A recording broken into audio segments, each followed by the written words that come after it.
He interviewed the biggest names in the world. He never let anyone see him rattled. Behind that stone-faced exterior, Ed Sullivan was famous for one thing above all else: control. But there was a single guest who broke through that control completely. By his own admission, whenever this performer sat beside him, Sullivan forgot it wasn't real. Critics spent 2 decades calling him wooden, awkward, cold. And yet this one act turned him warm, playful, almost affectionate, night after night, for more than 10 years.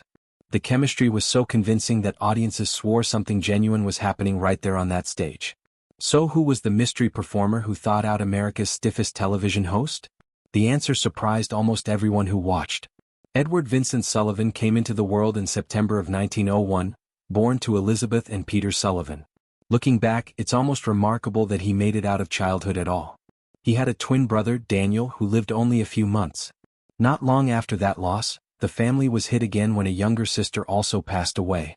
2 children lost within a short span of each other left permanent scars on the household. Searching for a fresh start, the Sullivans packed up and moved to Port Chester, New York.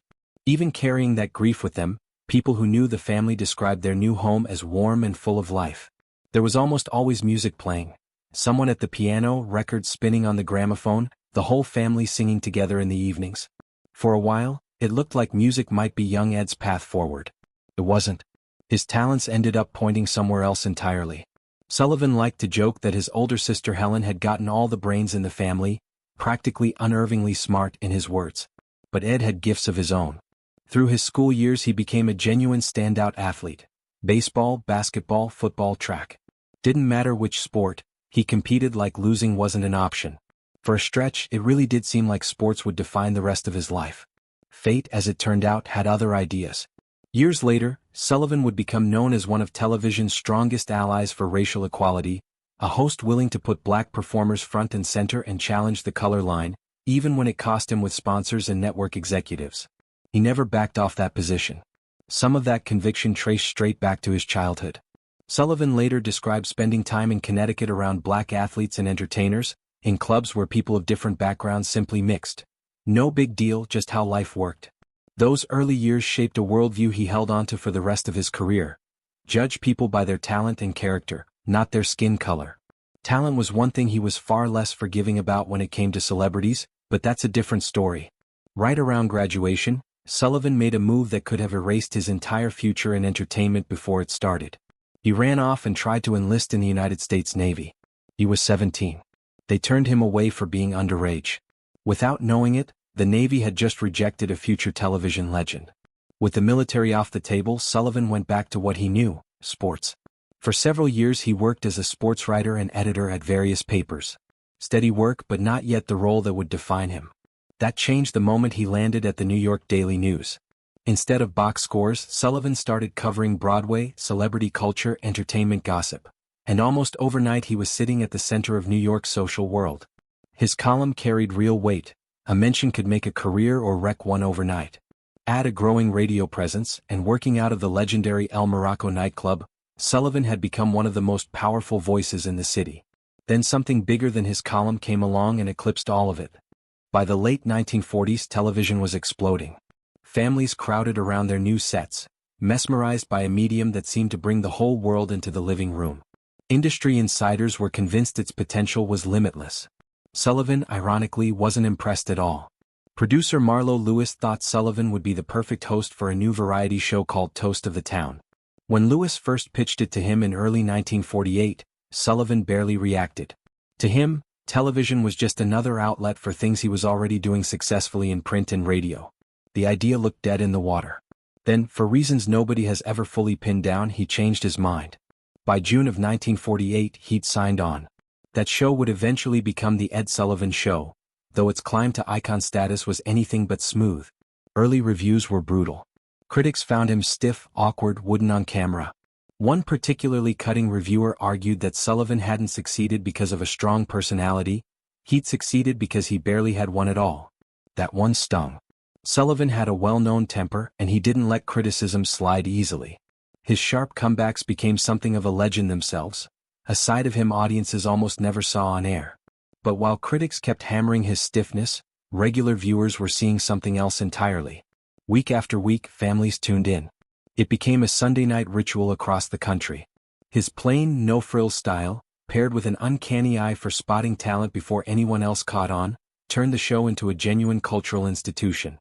Generation after generation of performers passed across that stage, and millions of viewers trusted Sullivan to introduce them to whoever was next. Over time it became more than a program, it became a fixture of American life, riding out shifting tastes and changing trends for over 20 years. Which raises the obvious question. If critics kept writing him off and he didn't have the effortless charm of other TV hosts, why did the country fall for Ed Sullivan so completely? By any traditional measure, Sullivan was the last guy anyone would have picked to become a television icon. He wasn't a comedian. He couldn't sing. He definitely couldn't dance. Next to the polished TV personalities of the era, he often looked uncomfortable in front of the camera. Turns out, that discomfort was one of his biggest assets. Audiences connected with him precisely because he felt real. While other TV stars seemed larger than life, Sullivan came off like an ordinary guy who'd somehow wandered onto a stage with the world's biggest performers. People saw something familiar in him, and that authenticity made him one of the most trusted faces on television. Critics, of course, saw it differently. They picked apart everything: the way he moved, the way he stood, his facial expressions. Some viewers were so convinced there had to be a medical reason behind his stiff posture that they wrote in praising what they assumed was his bravery for appearing on TV despite living with Bell's palsy. There was no such condition. That was simply how Sullivan carried himself. Most of the time his mannerisms didn't get in the way. He introduced acts, chatted with guests, kept the show moving. But every so often his natural awkwardness produced moments that became legendary on their own.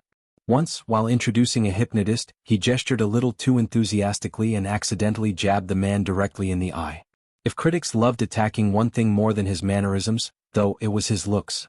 Magazine writers and TV reviewers mocked his posture and expressions in often brutal detail. None of it seemed to matter. If anything, the criticism only underlined what made him work in the first place.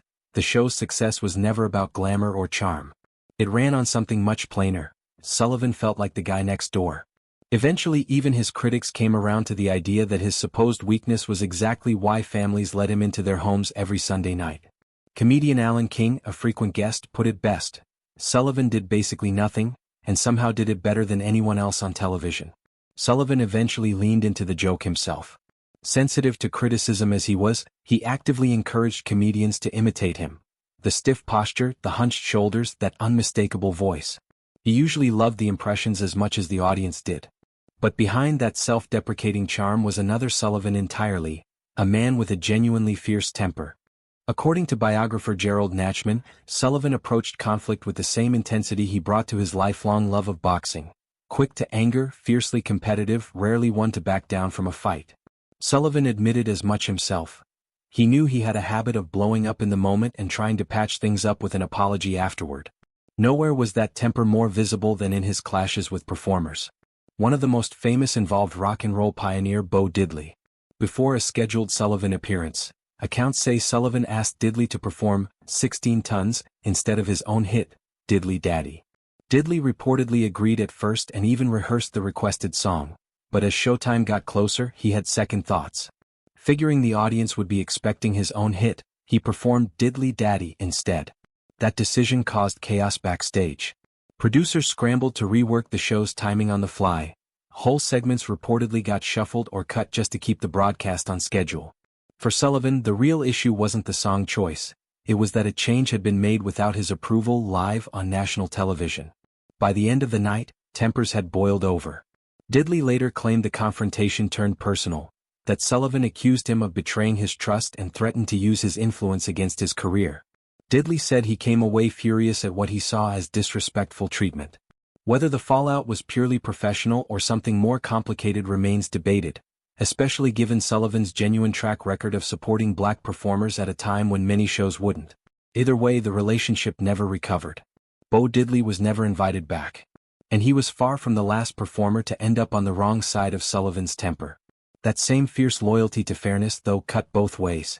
According to Nachman, plenty of variety shows of the era were happy to book black performers who'd already become mainstream household names. Sullivan went further, regularly introducing lesser-known black talent to a national audience, many of whom he'd discovered exploring Harlem's music scene himself.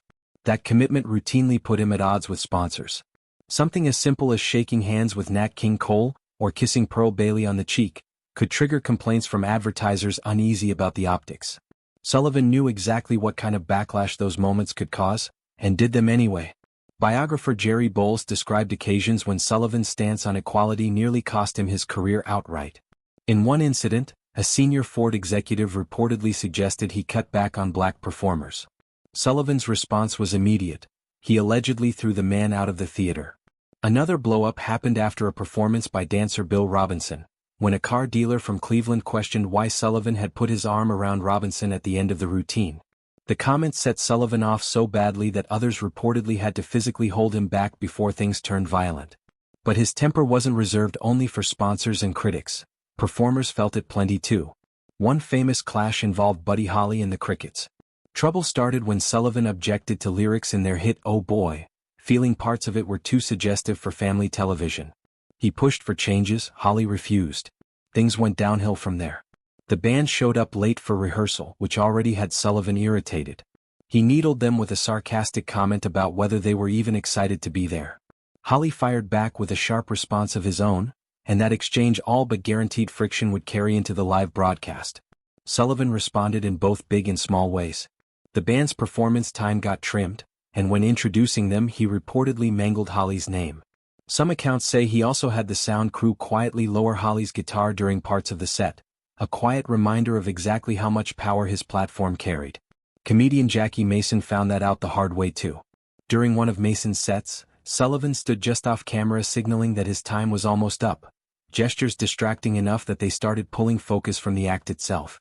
Trying to win the crowd back, Mason made an offhand joke about getting signals from the wings and threw in a hand gesture of his own.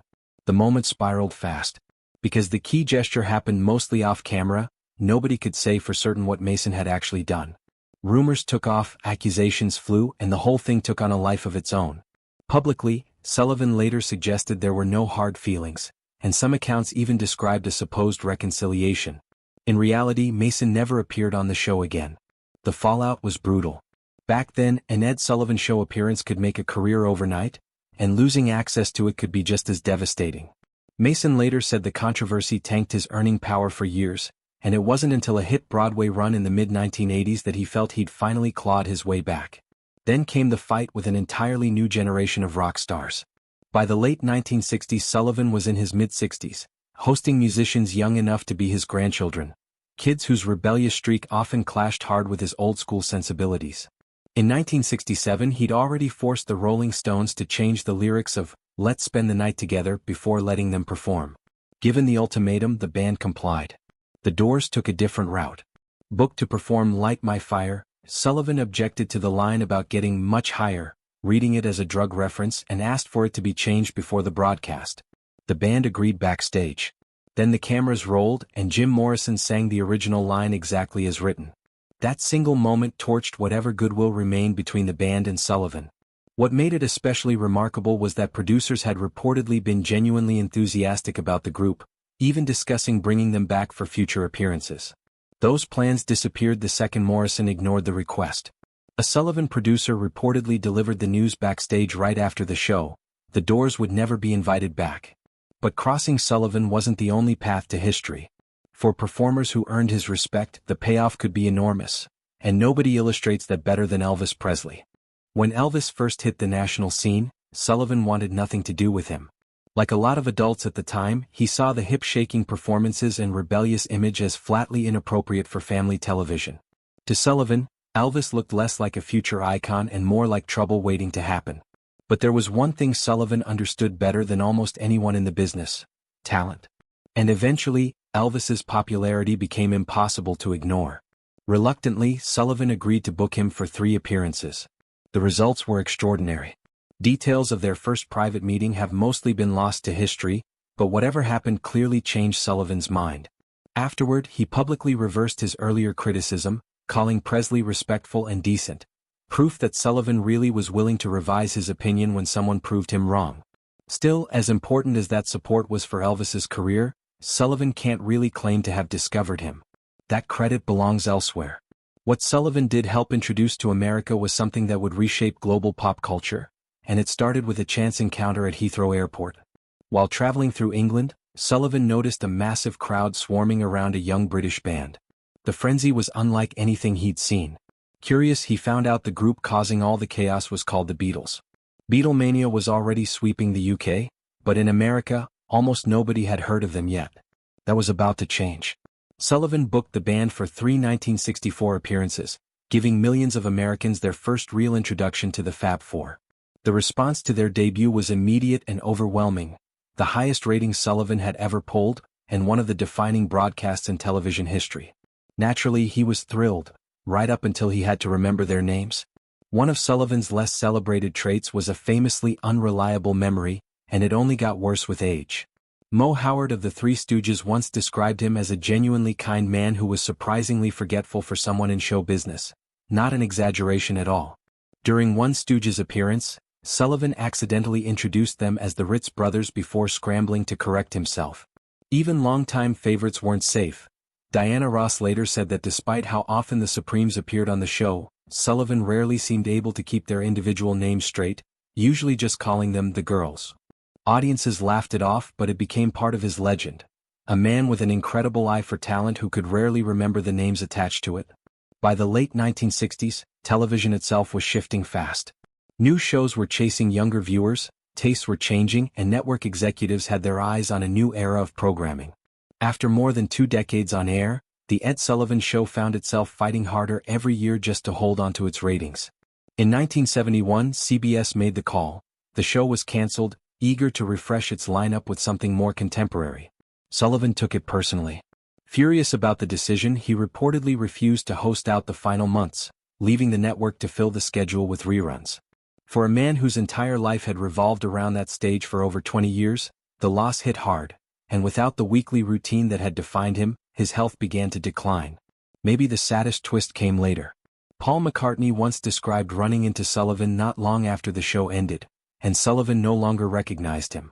The man who introduced the Beatles to millions of Americans reportedly greeted him politely, shook his hand, and walked off without knowing who he was. Whether it was age, declining health, or memory loss, it's a genuinely heartbreaking image. The host who helped launch one of music's biggest acts unable to recall one of its own members. Then in 1974, doctors diagnosed Sullivan with esophageal cancer. Given his lifelong smoking habit, the diagnosis wasn't entirely a shock. What was unexpected was how his family handled it. Worried about his failing memory and condition, relatives reportedly chose not to tell him the full extent of his illness. Less than a month after the diagnosis, Ed Sullivan passed away. Across all those years of introducing the biggest names in entertainment, one of the performers Sullivan cherished most wasn't a singer, an actor, or a comedian. It was a 10-inch Italian mouse puppet named Topo Gigio. When Topo first stepped carefully onto the Sullivan stage on December 9, 1962, nobody could have predicted what came next. That tiny puppet quickly became one of the most beloved recurring acts in the show's history, eventually landing his own feature film, a television show in Italy, and an animated series with fans across Japan and Latin America. What made Topo so fascinating was the illusion itself. With oversized, innocent eyes and a mischievous personality, he seemed almost alive, walking, talking, rolling his eyes, wiggling his ears and toes without a visible string anywhere in sight. For a lot of viewers, the mystery of how it worked was half the fun. Behind the scenes, bringing Topo to life took serious teamwork. His creator, Maria Perigo of Milan, controlled his legs with her fingers and used rods to move his mouth. Actor Peppino Mazzello supplied the voice, while 2 more puppeteers handled the arms. Dressed head to toe in black velour against a black backdrop, the whole team essentially vanished into the darkness so the little mouse could hold the spotlight alone. The illusion worked so well that even Sullivan found himself pulled in. He once admitted that whenever Topo sat on his arm, he genuinely felt like he was talking to a living creature rather than a puppet. A reaction he said he'd never had with any other act of any kind in his entire career. Topo's arrival was actually part of a bigger strategy. As competition heated up after Disney's Wonderful World moved to Sunday nights in 1961, producers were hunting for ways to make their notoriously stiff host feel more playful and approachable. Topo turned out to be exactly that solution.